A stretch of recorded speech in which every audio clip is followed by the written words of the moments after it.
அரசன் முதல் ஆண்டி வரை அப்படின்னு சொல்லுவாங்க.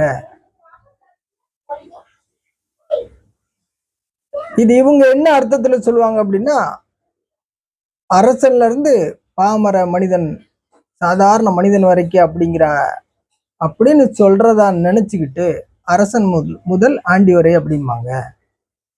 ஆனா உண்மையான அந்த வார்த்தைக்கு அது அர்த்தம் கிடையாது.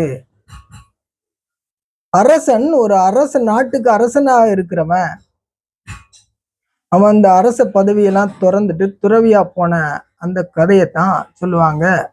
அரசனா இருந்த காலத்துல இருந்து அவன் ஆண்டியா வந்த காலம் வரை அப்படிங்கிற ஒரு வார்த்தை. அது இன்றைக்கு அந்த சொல்லுக்கான அர்த்தம் இந்த மக்களுக்கு புரியுதா அப்படின்னா இல்லை. அது வேற மாதிரியான கோணங்கள்ல பயன்படுத்த ஆரம்பிச்சிட்டாங்க. கௌதம புத்தன் தான் அரசனாய் இருந்தவன், அவன் துறவியானான் என்பது வரலாறு. அந்த கௌதம புத்தனை பத்தி சொல்லக்கூடிய அந்த வார்த்தை தான் அரசன் முதல் ஆண்டி வரை அப்படியான வார்த்தை. இதுல யாருக்கும் மாட்டு கருத்து இருந்தாக்க இந்த பதிவுல பின்னூட்டம் இடுங்கள்.